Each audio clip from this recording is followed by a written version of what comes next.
Yo, what's up guys? It's Tat and welcome on into the developer update of March 2023. I want to go over some points here in the dev update because there's a lot to actually go through. I read this whole thing and originally I made it a video, but it ended up being like a 30-minute long video of me reading the patch, and that's kind of cringe. So I'm just gonna basically sum up everything and give you my thoughts. So blood web improvements. This is awesome. This is just fantastic.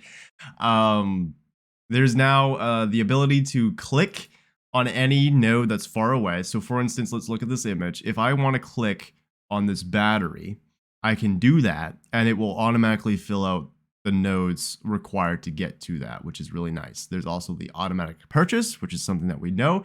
And in the options menu, you can change the blood web functionality to be just a singular click rather than a hold function. So if you can go click, click, click, and you just immediately buy these three instead of having to hold, hold, hold. It's a lot faster. The blood web is a lot faster, and there's new ways to speed it up that are optional. So if you like the blood web the way it is right now, you don't have to worry about this. But if you are having trouble spending blood points, it's too time consuming for you, you can buy far away nodes, the automatic purchase, and just use the click function instead of the hold function in the settings menu. Very nice. Next, we have a visual terror radius. This is something that's been long requested, and it's finally here. So now hard of hearing players will know where the killer is and how close they are, because they will have a heartbeat, just like DBD Mobile, and it is affected by colorblind options, which is fantastic. So don't worry, you're not missing out there. Autohaven is getting a rework to two maps, Blood Lodge and Gas Heaven. Blood Lodge is getting a layout change, so the spawning of the main building is now in the middle of the map, and the strength of maze tiles around the edges of the maps has been reduced, and they are now further apart. And there's more kind of like debris pallet loops and stuff, so that it's a little less of a dead zone.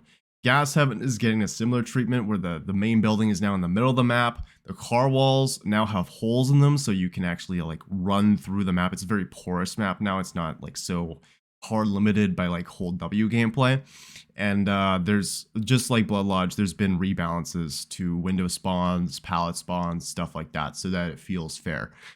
Next is medkits. This is a huge update. They are nerfing healing speeds, and they're also nerfing medkits in general. So self-healing used to take 16 seconds, it now takes 24 seconds, which is a huge nerf. 8 more seconds is a lot. It is a lot of extra time. And to accommodate this change as well, medkits have gotten quite the heavy nerf. Their altruistic speeds have been nerfed quite significantly. And they also will no longer increase self-healing speed, which is very interesting. So now it will always take a survivor without perks 24 seconds to heal.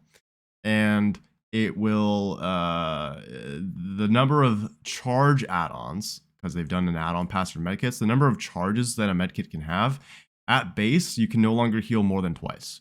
So there's going to be a maximum of 48 charges, allegedly.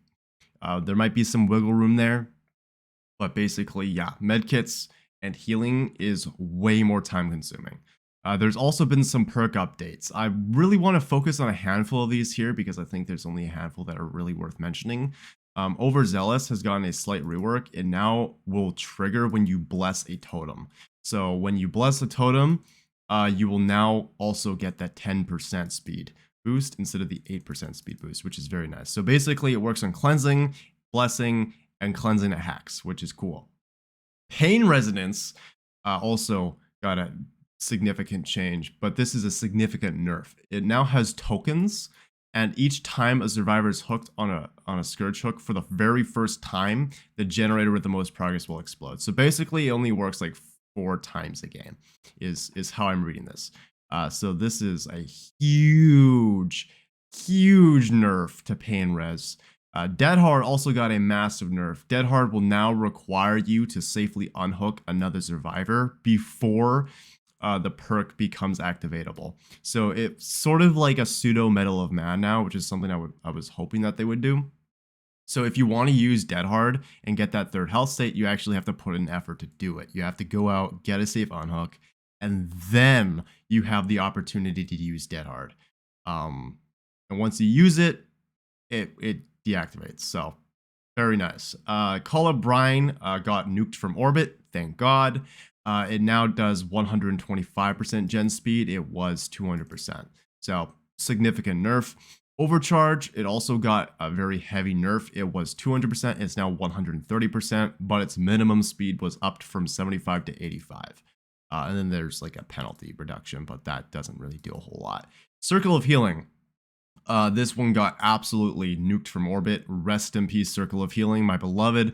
Boon Circle of Healing no longer allows you to heal yourself with a med kit, and it just provides a 50% healing speed boost to other survivors. So that's it. That's all it does. Yeah, it's a pretty major nerf. Feels bad, man. The Hillbilly is getting some buffs actually, and some nerfs, unfortunately. So it's a mixed bag here. It might feel more like a side grade, but what they're doing is the amount of overheat that you get while revving the chainsaw has been significantly reduced. So if you're trying to go for curves, you're trying to feather your chainsaw, they say that this is going to play a lot like how I used to play before overheat. So overheat isn't as impactful and intrusive on gameplay as before. But they have offset this buff by nerfing his two best add-ons for some reason. They now have less movement speed. So these add-ons, I'm assuming it's only a few percentage nerfs, but it's probably going to hurt some Hillbilly players. So you get overheat changes, but your movement speed add-ons are way less useful. So Pig, just a slight add-on buff. They did some trolling here as well, but yeah, no, it's just a percentage buff to her crouch speed add-on. The Oni's absorption speed add-ons got buffed. Nightmare's blindness duration add-ons got buffed.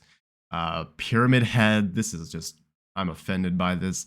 They've increased the Killer Instinct duration of the add-on to 3 seconds from 1.5, as if that does anything.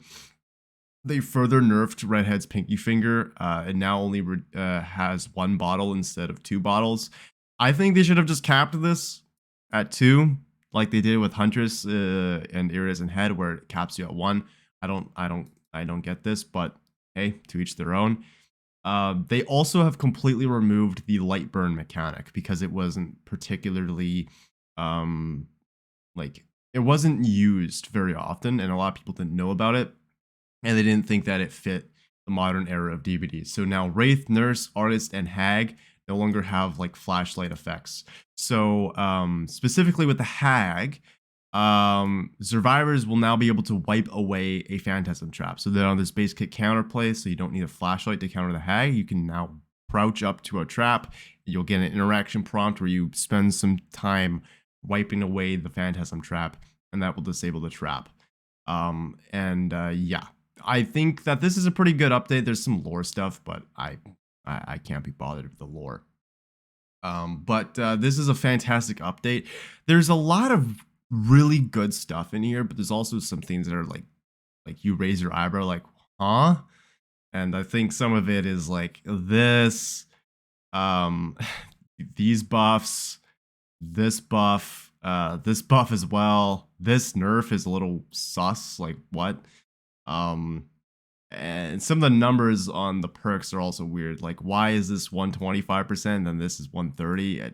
Yeah, it's a little weird, but overall, this is a pretty good patch. We're getting some map updates. We're getting some quality of life improvements and accessibility features. I can't really complain. This is a good update. I will leave the patch note link in the description below. That's it. That's all I really gotta say. If you want to read it for yourself, the link is there. But yeah, that's it for me. See ya.